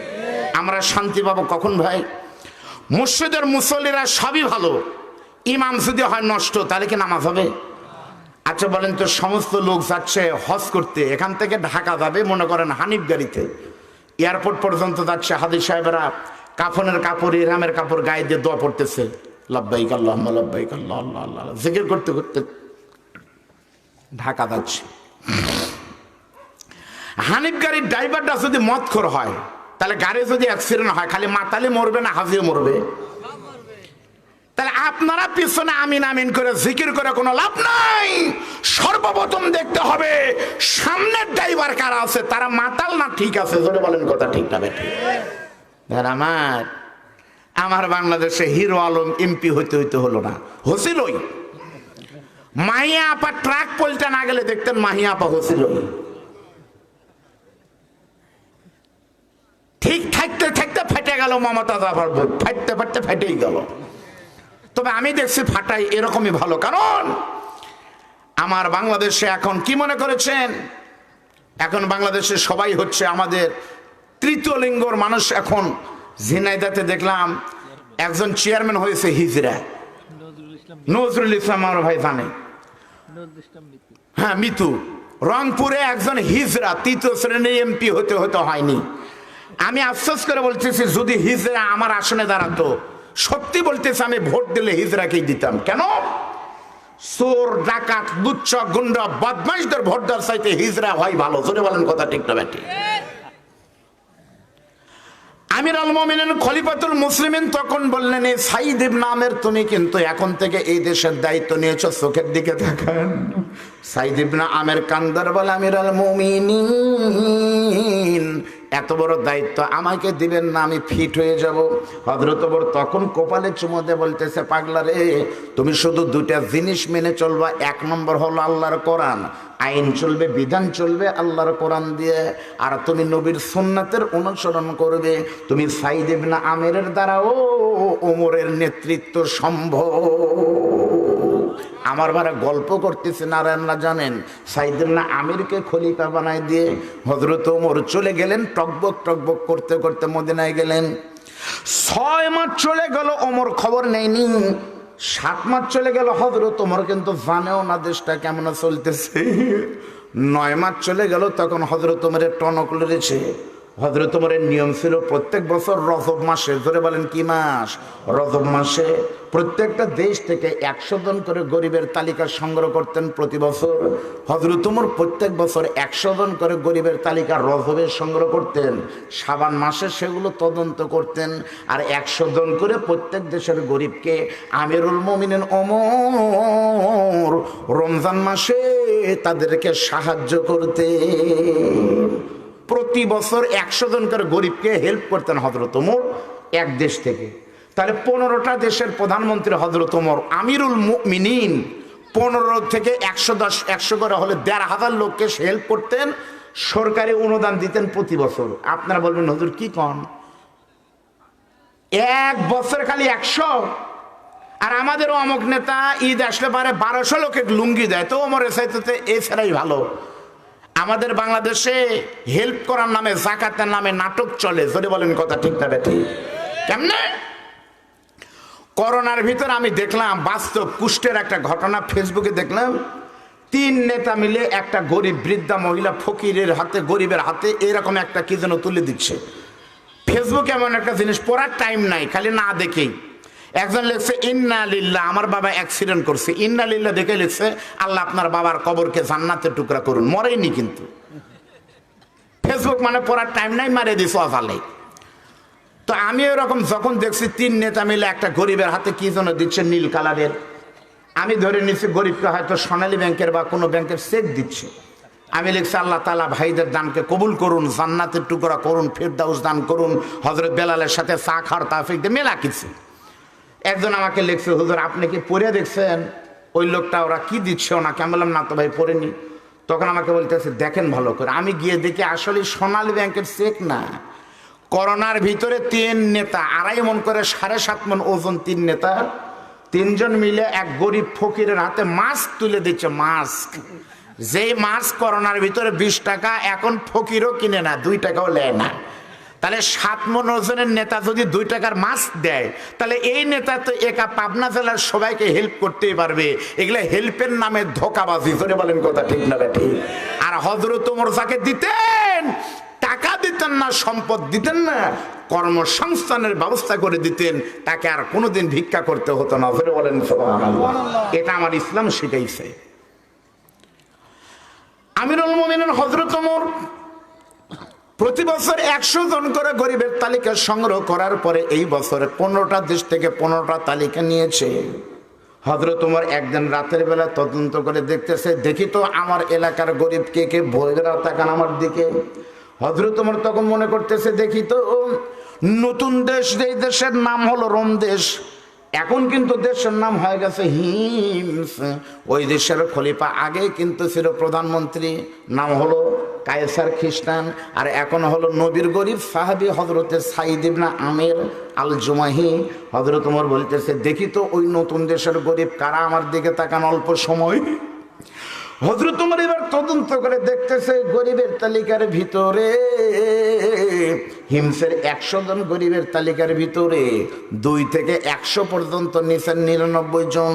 এই 99 জনের কাউকেই কিন্তু হযরত ওমর চেনে না। ওই গরিবের ভিতরে 1 নম্বর গরিব তালিকার যিনি, ওই নামটা দেখে হযরত ওমর আশ্চর্য হয়ে গেছে। কারণ 1 নম্বর গরিব হিসাবে যে লোকটার নাম দেখা যায়, ওই লোকটা আর কেউ নয় বন্ধু, 1 নম্বর গরিবের নামের তালিকায় যে লোকটার নাম লেখা আছে, উনি হলেন ওই দেশের মুখ্যমন্ত্রী, নাম হলো খলিফাতুল মুসলিমিন সাইদ ইবনে আমির আল জুমাহি। সুবহানাল্লাহ বলবেন না? আপনাদের কি বিশ্বাস হয়? একটা দেশের প্রধানমন্ত্রী কেমনে সবচাইতে গরিব হয়? এই কোরআনের আইন, কোরআনের সমাজ চালু হলে কিন্তু হয়। আমি কিন্তু নিজের চোখে দেখেছি। একজন মন্ত্রী, ফুল ক্যাবিনেট মন্ত্রীর বাড়ি নাই, বাড়ির পাশের মসজিদ সুন্দর, কিন্তু মসজিদের সাথেই তার টিনের ভাঙ্গা ঘর, 20 টাকার একটা খাটো অথবা টেবিলও নাই। এরকম ঘটনা কি বাংলাদেশে নাই? আমিরুল মুমিনিন হযরত ওমর তখন বললেন এই তালিকা তৈরি করলো কে? 2 জন সাহাবী বলতেছে আমিরুল মুমিনিন আমরা 2 জন তালিকা করেছি। হযরত ওমর বলতেছে আমি তোমাদের তালিকা করতে বলেছি গরিবের তালিকা, আর তোমরা এটা কি জন্য ধনী মানুষের তালিকা তৈরি করেছো? 2 জন কান্দার বলে আমিরুল মুমিনিন আল্লাহর কসম করে বলতেছে আমরা ধনীর তালিকা করিনি, আমরা দুইজন কিন্তু গরিবের তালিকায় করেছি। হযরত ওমর বলতেছে যদি গরিবের তালিকা সত্যি করো তাহলে একটা দেশের প্রধানমন্ত্রী কেমনে গরিব হয় আমাকে বলো। ওই দুজন কামদার বলে আমিরুল মুমিনিন আল্লাহর কসম করে বলতেছি আমরা 15 দিন ধরে হিমসের অলিতে গলিতে খোঁজ নিয়েছি। ওই দেশের সবচাইতে কম দামি খাবার যার বাড়িতে যায়, কম দামি বাজার করে, সেটা হলো সাইদ ইবনে আমিরের পরিবার। ওই বাড়ির দেশের সবচাইতে কম দামি খাবার খায়, সেটা হলো প্রধানমন্ত্রীর পরিবার। ওই দেশের সবচাইতে কম দামি কাপড় পরে খলিফার ছেলেরা।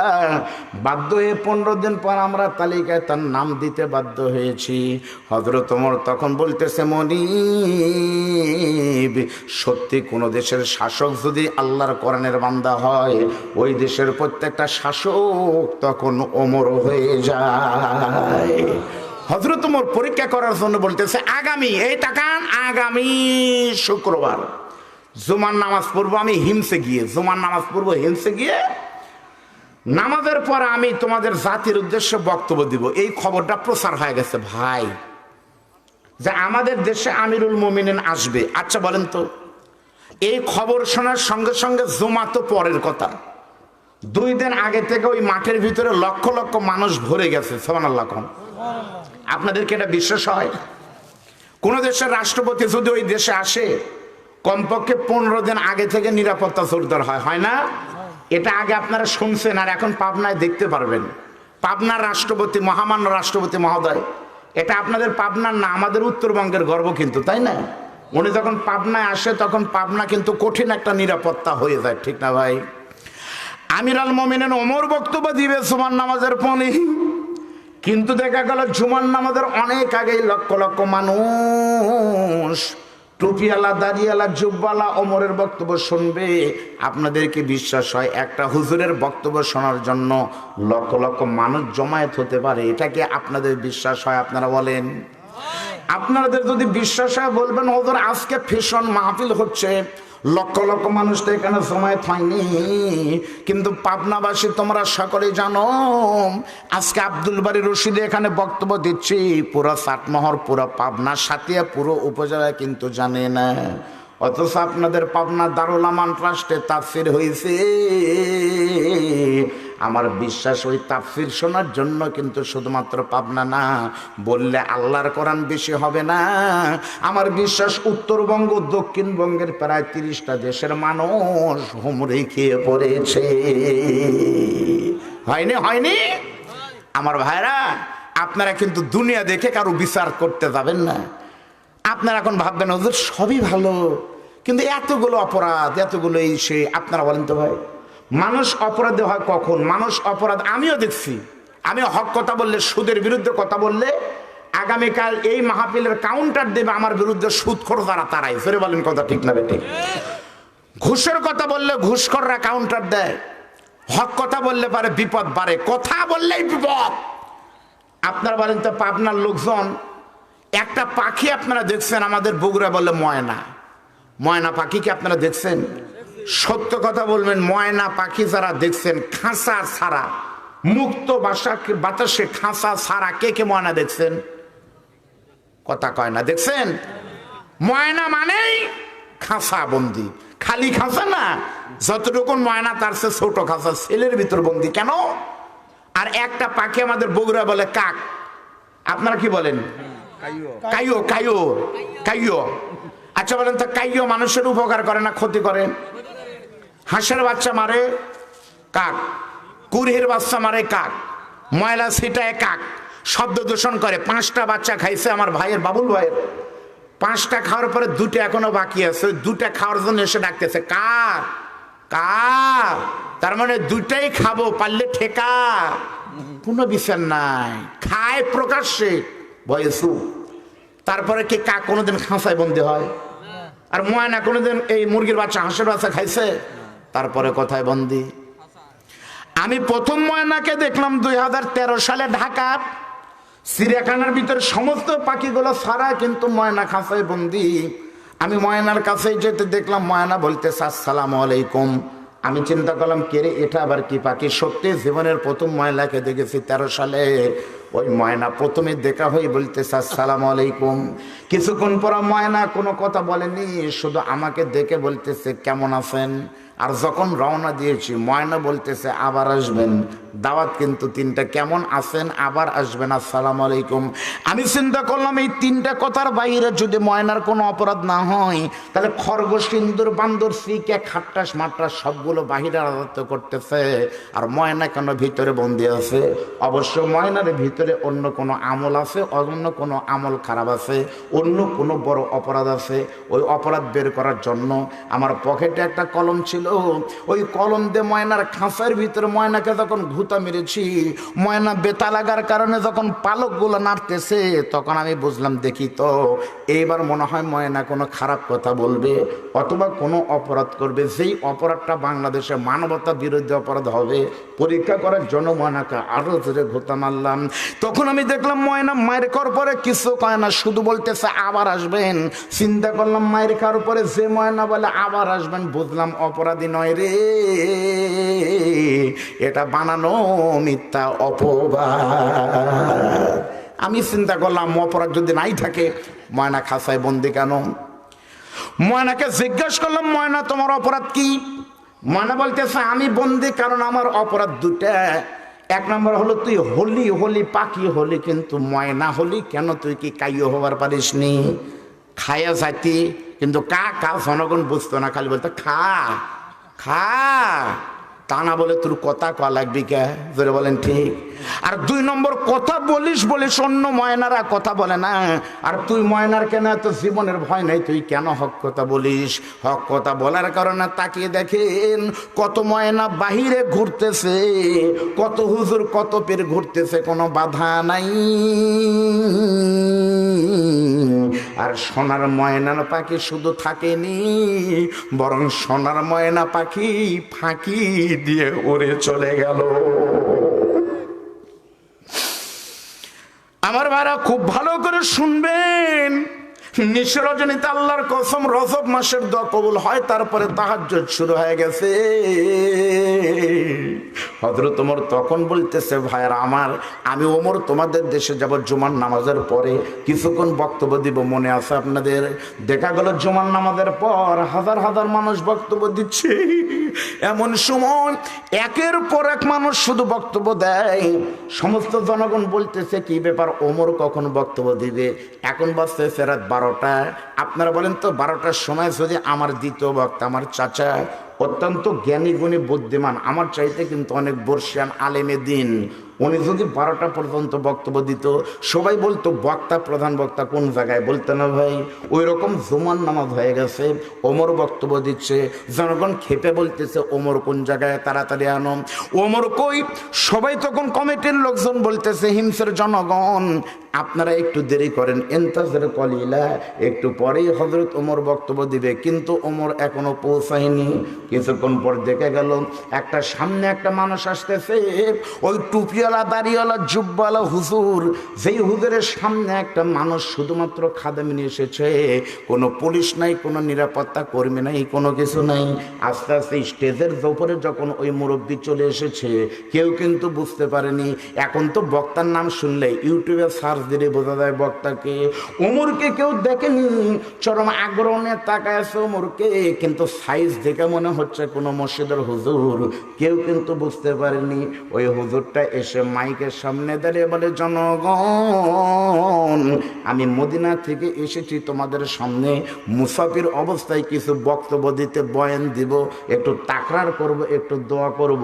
চিনতে না পেরে যুবকরা বলতেছে দরকার নাই, এই মুহূর্তে শুধুমাত্র ওমর ছাড়া কারো তো আমাদের লাগবে না, আপনি বসে যান, ওমরকে তাড়াতাড়ি করে নিয়ে আসেন। ওই মুরব্বী বলতেছে কিছুক্ষণ মুসাফির বক্তব্য দিব, বলতেছে 1 মিনিট বক্তব্য আমরা শুনবো না, ওমর ব্যতীত কারো বক্তব্য এলাও হবে না। যখন ওমর করতেছে, ওই আগন্তুক টুপিওয়ালা মুসাফির হুজুর তখন সামনে দাঁড়িয়ে বলতেছে, জনগণ ও হিমসের যুবকেরা তোমরা শোনো, ওমর করে তোমরা চিৎকার মারতেছ, তোমরা জেনে নাও, শুনে নাও, আমি সেই ওমর। দেখবে এমন যদি হতো আমার দেশের শাসক হতো ওমরেরই মতো। অর্ধ পৃথিবীর খলিফার সাইজ থেকে বোঝা যায় না এটাই ওমর। আর আমাদের বগুড়ার দিকে, পাবনা না বগুড়ায়, সোটিয়াল নেতা, তারা জালসা বন্ধ করে দেয়। সোটিয়াল, সোটিয়াল নেতা না, সোটিয়াল। হুজুর লাইন মতো আজ করেন কেন ভাই? আপনি কে চেনেন? আমি হলাম বগুড়া গাবতলী সদর উপজেলার 7 নম্বর ওয়ার্ডের অমুক মহল্লার অমুক নেতার আপন খালাতো বোনের ছোট ভাইয়ের দোস্তের সাথে একদিন চা খাইছিলাম, আমি সেই নেতা নাই। যখন বলতেছে আমি হলাম সেই অমুক, প্রত্যেকটা যুবক তখন বলতেছে আমিরুল মুমিনিন আমরা চিনতে পারিনি, দয়া করে মাফ করে দিবেন। হযরত ওমর বলতেছে আমি কেন মনে করিনি বাবা, শোনো আমি তোমাদের সামনে কিছুক্ষণ বক্তব্য দিতে চাই। হযরত ওমর বলতেছে কিছুক্ষণ বক্তব্য দিব। জনগণ বলতেছে হুজুর আপনার মুখে বক্তব্য শোনার জন্য পাগলের মতো চেয়ে আছি, কিছুক্ষণ বক্তব্য দিলে হবে না, আপনি অনেকক্ষণ বক্তব্য দিবেন। হযরত ওমর বলতেছে ইনশাল্লাহ আমি বক্তব্য দিব, কিন্তু তার আগে তোমরা বলো তো হিমসের জনগণ, এই যে আমার ডান পাশের যে লোকটাকে তোমাদের সামনে আমি রেখেছি নাম কি? সবাই বলতেছে উনি হলেন আমাদের আমির, নাম হলো সাইদ ইবনে আমের আল জুমাহি।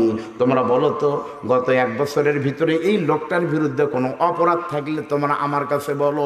তোমরা যদি তার বিরুদ্ধে মদ পান করার কোনো বিচার আনতে পারো, আমি ওমর সর্বপ্রথম তাকে পিঠে বেত মারতে মারতে দুনিয়া থেকে বিদায় করব। যদি প্রমাণ সহকারে চুরির বিচার আনতে পারো, আল্লাহর কসম করে বলতেছি আমি সেই ওমর। এই কথা বলে টান দিয়ে তরবারি বের করে বলতেছে শুধুমাত্র প্রমাণ দিতে পাইলে তার হাত দুটো কেটে আমি সরকার করে দিব। যে কোনো প্রমাণ তোমরা দাও কি কি অপরাধ সেই লোকটা করেছে। এমন সময় মাঝখান থেকে প্রত্যেকটা জনগণ কাঁদতেছে, বলা আমিরুল মুমিনিন ও খলিফাতুল মুসলিমিন আপনি কার বিরুদ্ধে বক্তব্য দেওয়ার চেষ্টা করতেছেন? গত 1 বছরের ভিতরে যে লোকটাকে খলিফা বানাইছেন ওই খলিফাকে এখন পর্যন্ত আমরা কেউ আগে সালাম দিতে পারিনি। মানুষজন যেই তার অফিসে যায় সর্বপ্রথম খলিফাই আমাদেরকে সালাম দেয়। তার বিরুদ্ধে কোনো বক্তব্য নাই, ওই লোকটা বাদ দিয়ে বলেন সুবহানাল্লাহ বলেন। হযরত ওমর বলতেছে তার বিরুদ্ধে কোনো বক্তব্য নাই, বলেন না। এমন সময় মাঝখান থেকে একটা যুবক দাঁড়িয়ে বলতেছে আমিরুল মুমিনিন সবাই বলতেছে আমাদের খলিফার বিরুদ্ধে কোনো বক্তব্য নাই, কিন্তু আমার কাছে প্রমাণ সহ খলিফার বিরুদ্ধে তিনটি মারাত্মক বিচার আছে। কি কি? আরেকজন দাঁড়িয়ে বলতেছে আমার কাছে আছে 1টি 4টি। প্রথমে কিন্তু সবাই বলল ভালো। একজন যখন মুখ খোলা শুরু করছে তখন প্রত্যেকটা জনগণ বলতেছে তাহলে হুজুর হয়তো অপরাধ করছে। যেমন আমরা বাঙালিরা হাই রে তাকবীর, হাই রে তাকবীর, আমির হামজার সাথে ট্রাস্ট মোনা ফালাই দিবি। ট্রাস্টে তাকবীরের ঝাঁকিতে বাস স্ট্যান্ড গিয়ে পড়ছে গাছপাড়া, গাছপাড়া পড়ছে সাধুপাড়া, সাধুপাড়া পড়ছে আতাইকুলা, ঠিক না? এখন তাকবীর কর্নে ভাই, আমার নেতা তোমার নেতা বিশ্বনবী মুস্তাফা আল কোরআনের আলো, ঘরে ঘরে জালো, আলেম ওলামা যেখানে আমরা থাকবো সেখানে। আজকে আমির হামজা জেলখানায়, আমরা ভয়ে পায়খানায়। ছিলেন না 3 বছর পায়খানায়?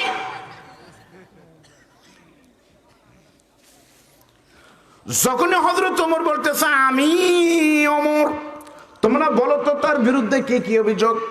2 জন মিলে বলতেছে আমিরুল মুমিনিন, সবাই বলতেছে হুজুর ভালো, কিন্তু খলিফার বিরুদ্ধে আমাদের কাছে মারাত্মক 4টা অভিযোগ আছে। আমি আপনাদের সামনে বলতেছি অভিযোগগুলো কি। 1 নম্বর অভিযোগ হলো হুজুর আমাদের খলিফা সাইদ ইবনে আমেরের প্রথম বিচার অত্যন্ত কঠিন। আমাদের খলিফা প্রতিদিন কিন্তু অফিসে আসে, কোনো দিন কিন্তু তার অ্যাবসেন্স নাই, অনুপস্থিতি নাই, কিন্তু প্রতিদিন অফিসে আসে উনি 2-4 মিনিট দেরি করে। সুবহানাল্লাহ বলেন। হযরত ওমর তখন বলতেছে, সাইদ রে, তোমার বিরুদ্ধে 1 নম্বর অভিযোগ সত্য না মিথ্যা?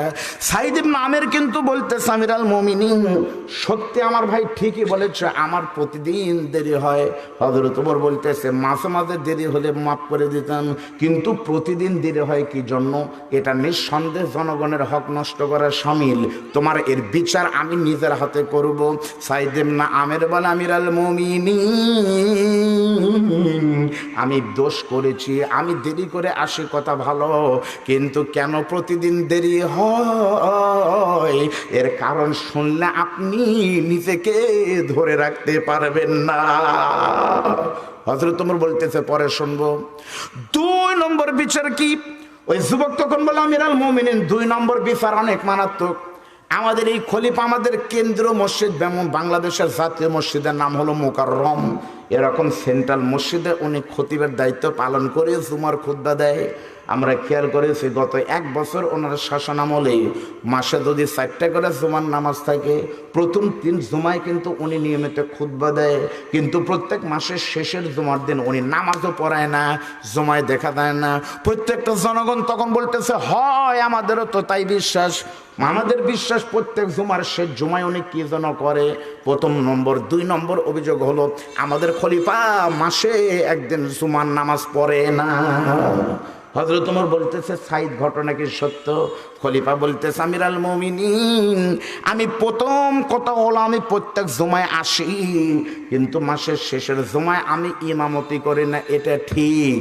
পিছনে আমি কি করি, কেন ইমামতি করি না, এর নেপথ্যে মারাত্মক একটা কারণ আছে।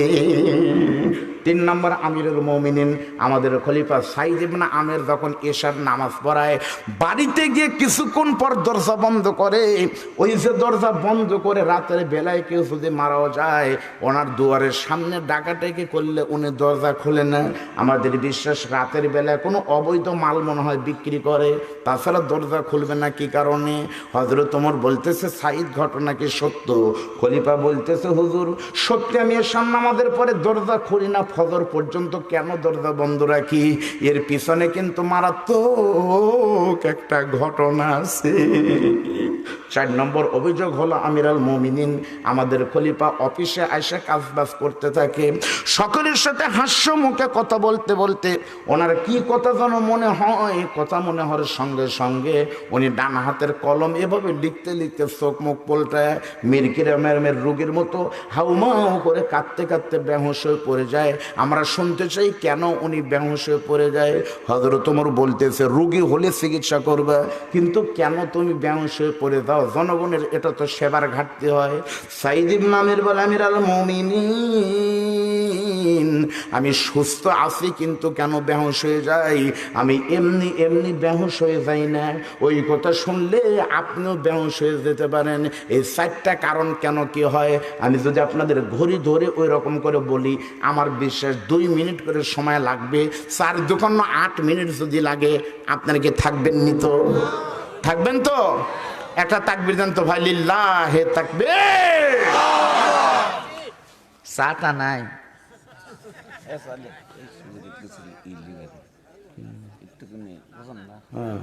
দেন কয় কাপ চা হলে লেখা থন, টাকা বাদ দিয়ে দিয়ে 10 টাকা কাপ। লিল্লাহে তাকবীর। আলহামদুলিল্লাহ বলেন। আমি কিন্তু আমার জীবনের প্রথম কিন্তু আপনাদের এই এলাকায় এসেছি, এজন্য আমার প্রাণটা ভরে গেছে। আপনারা দোয়া করেন, 11 তারিখ পর্যন্ত আমার জালসা আছে। আমি রমজান মাসের শুরুতেই মদিনায় যাব ইনশাআল্লাহ। যদি আল্লাহ আমাকে নিয়ে যায়, আমি আপনাদের সকলের সালাম মদিনায় পৌঁছায় দিব, কিন্তু শর্ত আপনাদের কারো যাওয়া যাবে না। পারবেন তো ইনশাআল্লাহ? পারবেন তো? কেউ গেল না, একজন ভাই উঠতেছে, ভাই কি কারণ বলা লাগবে? চাচা কয় নম্বর? আসবেন ভাই, আসবেন। মুরব্বী না, যাওয়া যাবে না ভাই। এই যে ভাই, কি হলো? না না, আপনার চা না লাগবে না, তা বসেন। না না, কমিটিরও চা যাবি না, আপনার দেখারও 3 জন সাহস পাবি। থাক, খাইলাম না একদিন চা, পানি খাই। শোনেন, আপনাদের যাওয়া যাবে না। কেন? কোরআনের কারণে। আপনার একজন লোক যদি উঠেন পেশাবের কারণে, আচ্ছা বলেন তো পেশাব কার লাগা দরকার কোন তো? আজকের মাহফিলটা খুব সম্ভবত আমার 106 কি 7 নম্বর জালসা এই বছরের চলতেছে। দিনে মাস্টারি করি, রাতে মাহফিল জালসা করি, প্রতিদিন লাইভ যারা দেখেন তারা তো দেখছেন। তাহলে এই যে এসে ওয়াজ করতেছে, আমার কিন্তু ঝাঁকি গজরে বলতেছে আমার নিচের দিকে। সত্যি কিন্তু আমার ভাইয়ের বাড়িতে খাওয়া দাওয়া করে ওয়াজ করতেছে, আমার পেশাব কিন্তু আরো অনেকক্ষণ আগেই চাপছে। তাহলে আপনারা বলেন আমার পেশাব চাপার কারণে এখন যদি আমি বাবুল ভাই বলি ভাই আপনি গোরস্থানের হিসাব দেন, আমি যাব পেশাব করে অজু করে খালি চলে আসবো 10 মিনিট, এই কথা যদি এখন বলে ছুটি নেই, আগামীকাল পুরো একবারে চিনাখানা হাসানপুর বনগ্রাম পর্যন্ত খবর হয়ে যাবে কি বক্তা রে ফ্যাশন জালসায় বজরুল রশিদের জামাই আসতে হলো ওয়াজ করতে করতে মুত পেরে গেছিল বেটা শালা, কবেন না আপনারা? তাহলে আমি গেলে যদি দোষ হয়, আপনারা গেলেও কিন্তু আমি মনে মনে গাইল পারবো আরবি দিয়ে, বাংলা দিয়ে পড়বো না, মনে হতে আরবি দিয়ে কিন্তু বলবো, বুঝবার পারবেন না, খালি আমিন কবেন, বিপদে পড়ে যাবেন। এজন্য আপনাদের আমি ওয়াদা করতেছি আল্লাহর কসম, এই কোরআনকে বলা হয় শেফা। আর 15 মিনিট যারা থাকবেন, ও আল্লাহ মূত্র জাতীয় ডায়াবেটিস জাতীয় সমস্ত রোগ থেকে তুমি তাদের হেফাজত করি মরা পর্যন্ত ধরে বলেন আমিন। পারবেন নি তো? আমি আপনাদের সামনে 4টা কারণ বলবো, কিন্তু 2 মিনিট করে 8 মিনিট। কিন্তু তার আগে আমার ছোট্ট একটা আলোচনা কিন্তু বাদ আছে। সে আলোচনা হলো, আমি কিন্তু এখানে এসেছি এই গ্রামে 10টার দিকে, আমি কিন্তু বসে বসে ওয়াজ শুনেছি। আমার চাচা মাওলানা আবু হাসান সিরাজি কিন্তু সেই রকম ঝাঁপা ওয়াজ করতেছে, কিন্তু সম্ভবত উনি মহিলাদের কোনো আলোচনা করছে, মহিলাদের আলোচনা করছে। তারা আজকের মাহফিলের 5 নম্বর বক্তা করেনি, 4 নম্বর করবে, 4 নম্বর করেনি 3 নম্বর করবে, 3 নম্বর করেনি 2 নম্বর করবে, 2 নম্বর করেনি 1 নম্বর করবে। আর 1 নম্বর যদি এখন না করে, মা বোনেরা বলবে এই বছর আমাদের কোনো অজ হলো না, আমাদের ছাড়াই কিন্তু অজ হয়ে গেল।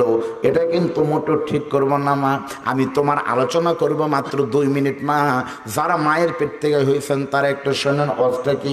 আল্লাহর নবী বলেছে মহিলারা শোনো রে, তোমাদের জন্য শুধুমাত্র একটা হাদিস মানো, কোন মহিলা যদি 5 ওয়াক্ত সালাত পড়তে পারে সুস্থ থাকতে, 2 নম্বর রমজান শরীফের রোজা করবে, 3 নম্বর স্বামীর খিদমত করবে, আর 4 নম্বর শরীয়তের পর্দা যদি মানতে পারে,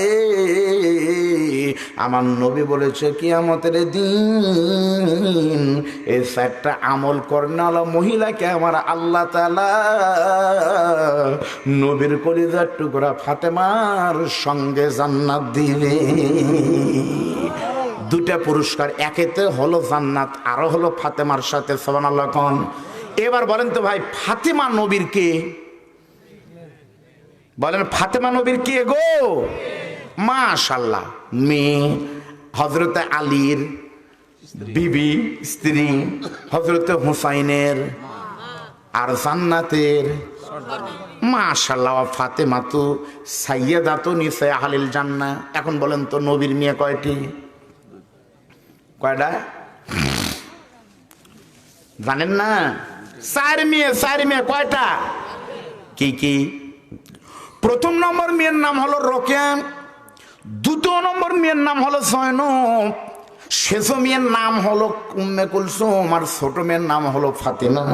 নিয়ম হলো বাপ মা কিন্তু বড়টার নামে পরিচিত, বড়টার নামে কিন্তু সবাই পরিচিত, কিন্তু নবীর বেলায় কিন্তু ছোটটা দিয়ে পরিচিত। কারণ কি? এটা বাবুল ভাইয়ের বড় ছাওয়ালের নাম কি ভাই? সবাই জানে কিন্তু রাকিবের বাপ, ঠিক না? আমার আর্মি ভাইকে কিন্তু বড়টার নামে ডাকা অমুকের বাবা, কিন্তু নবীর বেলায় সবাই কেন বলে ফাতেমার বাবা? আজকের জালসায় কিন্তু প্রত্যেকটা জালসা দেখবেন নবীর বড় 3টা মেয়ের সামনে কোনো আলোচনা নাই, কিন্তু এমন কোন জালসা নাই যে জালসায় ফাতেমার কথা বলা হয় না। কারণ কি? কারণ হলো নবীর বেলায় ফাতেমা কিন্তু অনেক ব্যতিক্রম। সেটা হলো আল্লাহর নবীর 4টা মেয়ের ভিতরে উম্মে কুলসুমের বিয়ে হয়েছে 14 বছর বয়সে, জয়নবের বিয়ে হয়েছে কিন্তু 14 বছর 6 মাসে, আর রোকের বিয়ে হয়েছে দোস্ত 14 বছর 9 মাসে। 17 বছর পার হয়ে যাচ্ছে, এখন পর্যন্ত ফাতেমার কোনো খবর নাই। নবী তাহাজ্জুদ পড়ে কাঁদতেছে আর বলে মনি আমার বড় 3টা মেয়ের বিয়ে হলো অতি তাড়াতাড়ি, আর আমার ফাতেমা কি তোমার কাছে হলো এতই ভারী? ফাতেমার বিয়ের ঘটক তুমি কেন পাঠাও না আমার বাড়ি? এমন এমন সময় আল্লাহ ডাক দিয়ে বলতেছে, দোস্ত রে, তোমার বড় তিনটে মেয়ে সাধারণ আমল করার কারণে সাধারণ যুবকের মাধ্যমে বিয়ে হয়েছে ঘটক দিয়ে, আর ফাতেমার জীবনে এমন দুইটা গোপন আমল আছে, এই দুইটা আমল আমি আল্লাহর পছন্দ হওয়ার কারণে ফাতেমার বিয়ের ঘটকের দায়িত্ব আমি আল্লাহ নিজেই গ্রহণ করেছি। লিল্লাহি তাকবীর। তাহলে ফাতেমার আমল ছিল দুইটা আলাদা। আপনাদের বলতে হবে কোনটা শুনবেন, ওই চারটা শুনবেন কেন রাতের বেলা দরজা খুলে না, নাকি ফাতেমার দুইটা শুনবেন, কোনটা শুনবেন?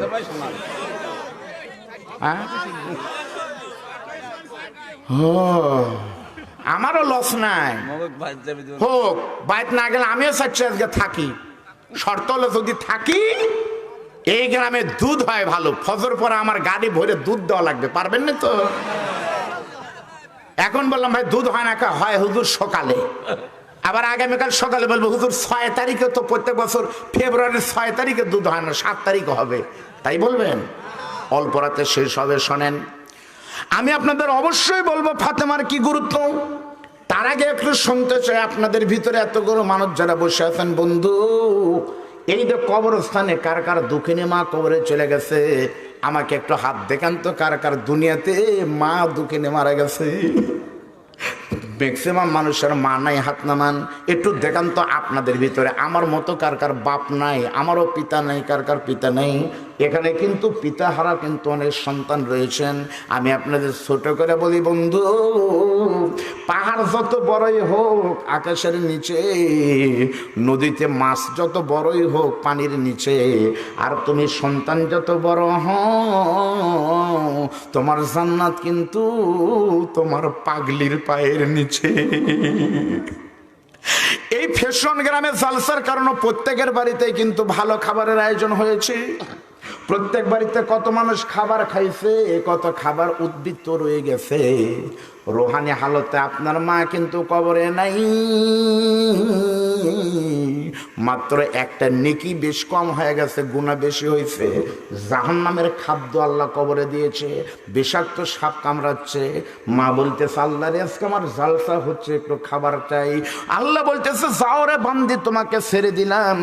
রোহানি অবস্থায় আপনার মা কিন্তু আপনার বাড়ির দরজার কাছে গিয়ে বলতেছে বাজান কত খাবার আয়োজন করেছিস, তোর মা দেখতেছে আমি খাবার চাই না বাবা রে, মাত্র একটা নেকি দিবি, কবরে এই নেকি আমার জন্য বড় নিয়ামত হবে।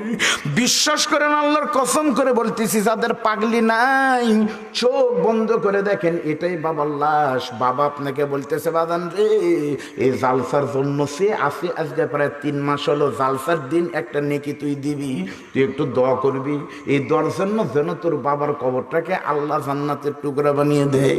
এখানে যাদের মা বাবা নাই কবরে চলে গেছে, আমারও পিতা নাই, বাবা হারার যন্ত্রণাকে বুকে নিয়ে আপনাদের কাছে টাকা চাই না, পয়সা চাই না, শুধু একটা আবদার,